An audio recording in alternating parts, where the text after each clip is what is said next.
بسم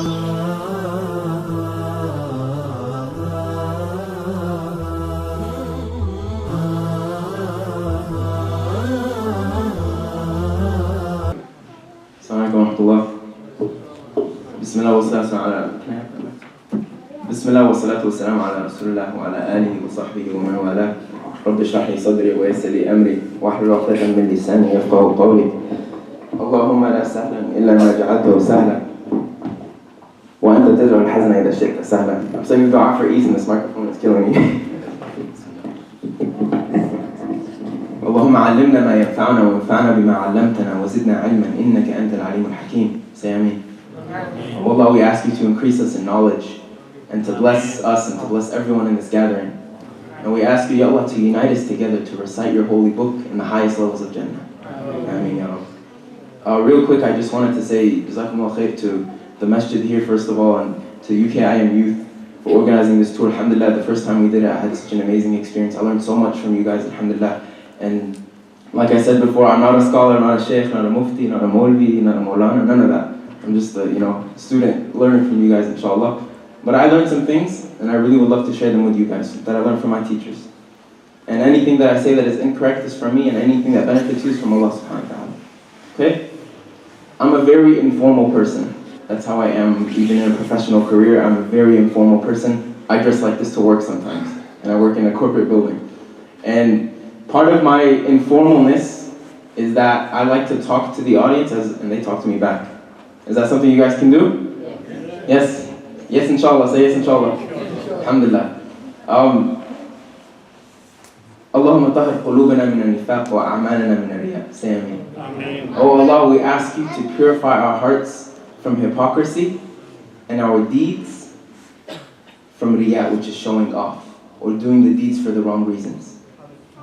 And the reason I'm starting with this dua is because throughout the years when you gain, whatever it is, followers on a social media platform, or even back in the day when you gain popularity in the community, it gets really easy for the person who's in this position, speaking to others. It's really easy for the person leading the salah, making the adhan, leading a halaqah, leading the Quran class with the students. It gets very, very easy for us to do these things for the wrong reasons. We may start with the pure intentions, but over time, as that popularity comes to us, subhanAllah, our hearts and our egos begin to inflate. Oh, look at me, I have this many followers on Instagram, mashallah, Oh, look at me, I'm this guy, I'm that person, I'm this girl, I'm this shaykh, mashallah, mashallah. Wallahi, this happens with everybody. It's not just anyone, it can happen to anybody doing anything. And the worst thing is that, subhanAllah, shaitan, he's very weak, right? Is shaitan weak, yes or no? Oh, is shaitan weak? No, yes, he's very weak. Except he's very smart. He knows how to get to us. So if he doesn't make us do these bad things, what he's going to do is kind of try to make us do these good things, but subhanAllah, he's going to make us do them for the wrong reason.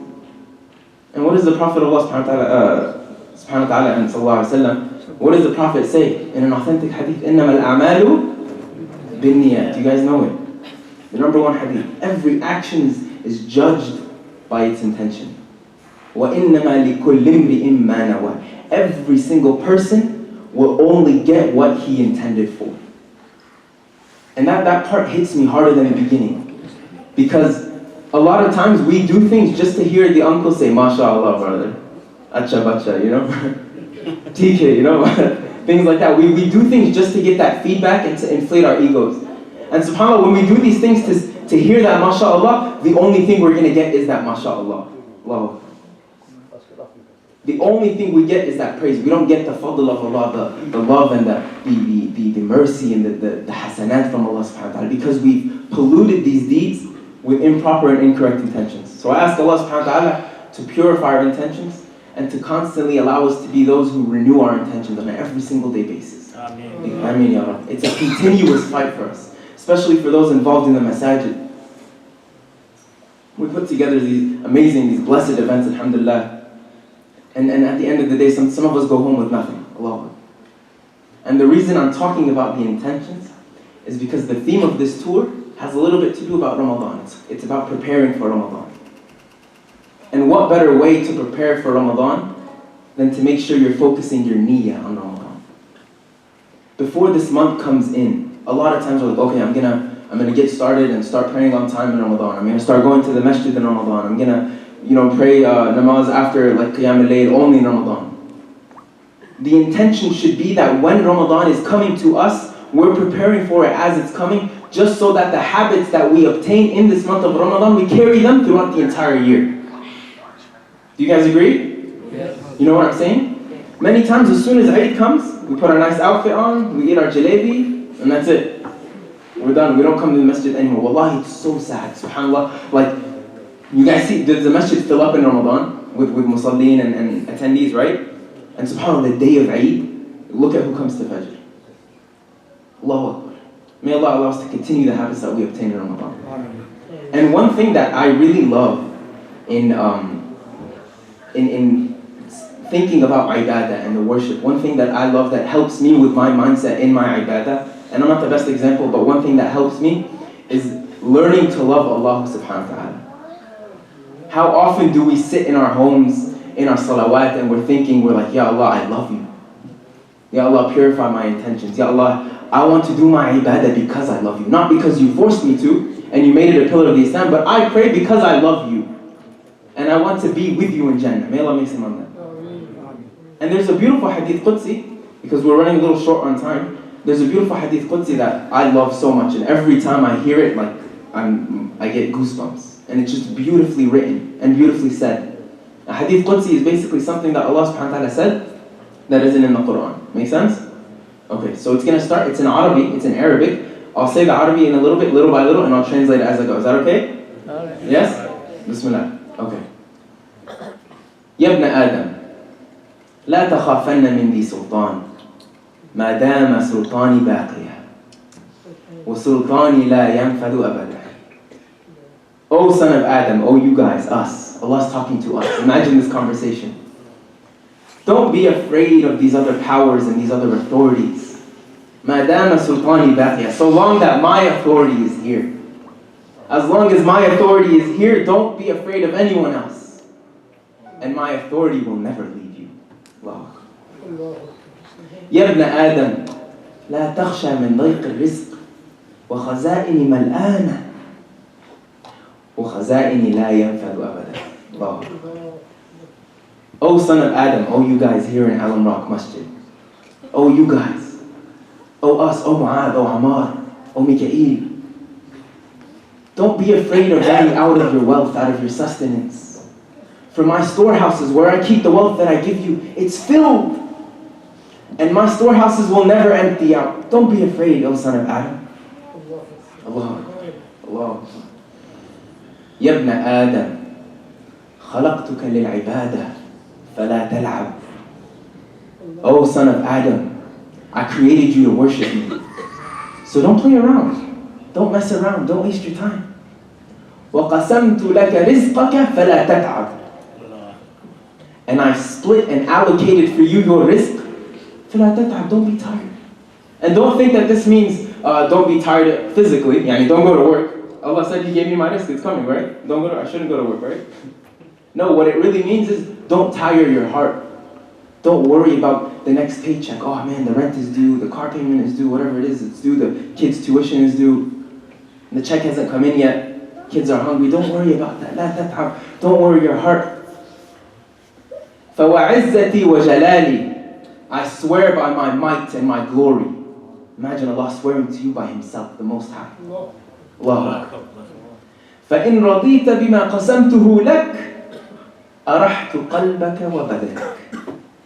If you were satisfied with what I've given you and what I've already ordained for you to have, what I've predetermined, the risk that you have, if you're satisfied with whatever you have in your bank account right now, with whatever size your house is, whatever kind of car you have, whatever kind of food you eat, the clothing you wear, if you are happy and you say Alhamdulillah and you are satisfied with me as your Rabb, أَرَحْتُ قَلْبَكَ وَبَدَنَكَ. I will ease your heart and your body. And on the flip side, وَكُنْتَ عَنْدِي مَحْمُودًا. And this is beautiful. And you will be praised by me. Imagine being praised by the Most High, the Most Beautiful. Allah. وَإِن لَمْ تَرْضَى بِمَا قَسَمْتُهُ لَكَ. If you're not satisfied with what I've given you and what I've decided for you to have, فَوَعِزَّتِي وَجَلَالِي. I swear by my might and my glory. لأسلطن عليك الدنيا تركض فيها كركض الوحوش في البرية. I will let this dunya loose on you.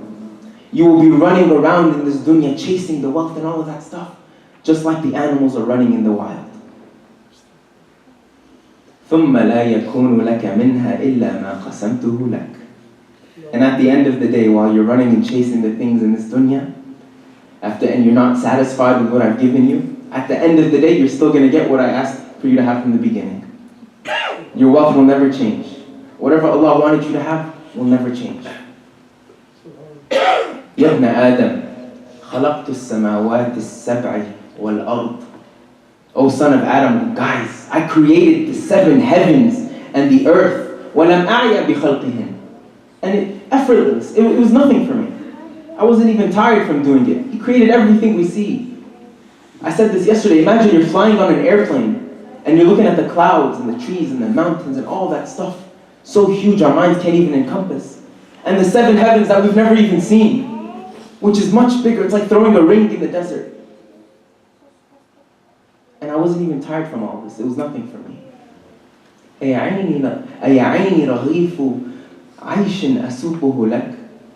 Would it be too much for me as to send a loaf of bread in your way? Allahu Akbar. O son of Adam, I created all of this that you see. Your blood and your veins and your beautiful body. Your perfect 5 fingers with grip that can grip these things, and the voice that you speak with, the legs that you walk with. I created all of this. Would it be too much for me as your Rabb to send you a loaf of bread on your way? Allahu Akbar. يا ابن آدم لا تسألني رزق غد. O son of Adam, don't ask me about tomorrow's wealth. Don't ask me about what I'm going to get tomorrow. كما لم أطلب منك عمل غد.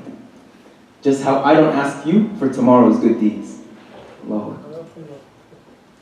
Ya ibn Adam, this is the main part of this whole beautiful hadith Qudsi. Ya ibn Adam, أنا لك محب. O son of Adam, Allah is telling us this, and remember this, Allah is talking to us. Oh Mikael, oh Tayyib, oh awesome cool kids here. I love you. أنا لك محب. فبحقي عليك كن لي محبا. And Allah is saying, so I swear by my rights over you as your creator, love me.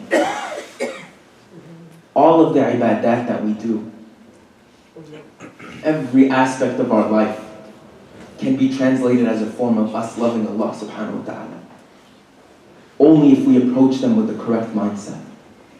Only if we approach these good deeds that we do this. Even me drinking this water with my right hand because that's what the Prophet asked me to do. And I say Bismillah before I drink it.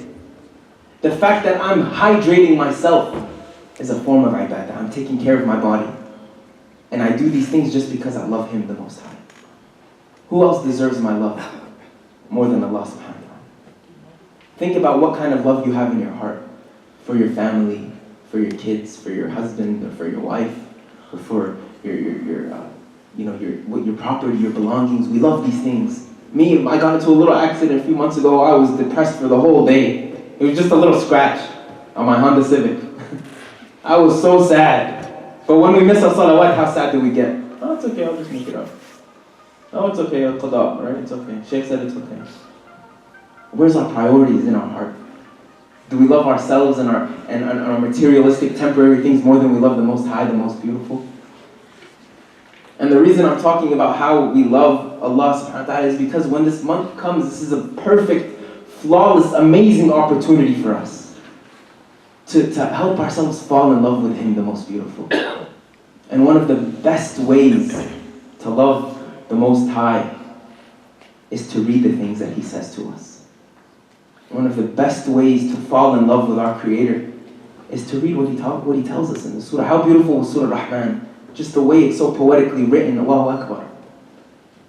He's telling us these things, Ar-Rahman, Allamn al-Quran, He taught us the Quran, Allahu Akbar. We open the book in Ramadan. One of the best good deeds that you can do in the month of Ramadan is to recite the Quran. And there's a hadith of the Prophet ﷺ, he says, الصيام والقرآن يشفعان للعبد يوم القيامة. The soul, that we complete in Ramadan, the fasting that we do, wal-Qur'an, and the recitation of the Qur'an, or the memorization of it, or the implementation of it, or the learning about it, all of it that encompasses the Qur'an, these two things will intercede for us on the Day of Judgment. These two things will say, the fasting will say, my Lord, Ya Allah, I prevented him from drinking food and water and doing what he wants to do during the day. So please accept my intercession for him, Ya Allah. Let him go. Forgive him, Ya Allah. And the Qur'an will say, مَنَعْتُهُ النَّوْمَ بِاللَّيْلِ, I prevented him from sleeping at night because he was reading me. I deprived him of sleep. So please allow me to speak on his behalf. Forgive his sins, Ya Allah. Forgive her sins, Ya Allah. He recited this Qur'an, Ya Allah, he loved you. Forgive him, let him go. Ask Allah subhanahu wa ta'ala to accept the ibadah that we do in this month, Ya Rabbi. Amen. And it's so beautiful. Allah will accept this intercession from them and they'll both be forgiven. And we all know that hadith of how the good deeds are multiplied in Ramadan. How many times are they multiplied by? Shout out numbers, it's okay. 70. It's actually from I believe the hadith is from 10 to 700. And what Allah subhanahu wa ta'ala says, it's even more beautiful in that or in what the Prophet ﷺ says. He says, Allah says, and the reward for fasting, alay, it's on me. Allah, I'll take care of that reward. There's no number for that one. So in this Ramadan, when I guess we're going really past all the time, huh? Okay, excuse me. In this Ramadan, there's a few things that I wish that I could see you guys do, and I want myself to do as well, inshallah. Number one, we prioritize this blessed book. As much as you can, recite it as much as you can. Learn about it, even if it's just one juz, one para. Is it para? You guys say para, right? One para. Try to memorize it. Every day, one page. Review the meaning about it. Implement this book. The Prophet ﷺ, his actions were in this book. كَانَ خُلُقُهُ الْقُرْآنِ. Don't just read Alhamdulillah, I'm just trying to finish the Qur'an 2 times this month. That doesn't, where's the benefit in that? أَفَلَا يَتَدَبَّرُونَ الْقُرْآنِ. Don't they think about what this Qur'an says? Allah is asking, or are there locks upon their hearts? Their hearts are locked. They're just reciting the Qur'an. يَقُولُونَ بِأَفْوَاهِهِمْ مَا لَيْسَ فِي قُلُوبِهِمْ. They're saying with their tongues what's not in their hearts. Allahu Akbar. So memorize the Qur'an, recite the Qur'an as much as you can in this Ramadan. And a good way is to get started now. Don't wait for the moon sighting. Don't wait for the moon to come before you start reading this book. Get used to it and get ready for it. And the fasting, same thing. Before the month comes, prepare for it by, do you guys fast a few days before Ramadan comes just to get your body used to it? Yes or no? Raise your hands. A little bit? That was one of the habits of the Prophet ﷺ. He used to get ready before the month of Ramadan. And we all know that narration where his face would turn blue from the stress. He was so worried, I need to do this and this and this. Okay. And the final last thing is invite people to the salah. Don't push people away from the masajid. If the people, we call them Ramadan Muslims, right? They come to the masjid just once a year. Let them come, invite them to the salah, invite them to the iftar. Hey, let's recite Qur'an together. ادعو إلى سبيل ربك بالحكمة. Invite to the path of your Lord with this wisdom. And ask Allah subhanahu wa ta'ala to accept from us, and to bless us, and to bless the organizers of this beautiful event and this beautiful masjid. And ask Allah subhanahu wa ta'ala to purify our intentions and to purify our hearts, and allow our hearts to be attached to where they're supposed to be attached with the Mahbub al-A'la, the Most High. Say Ameen. So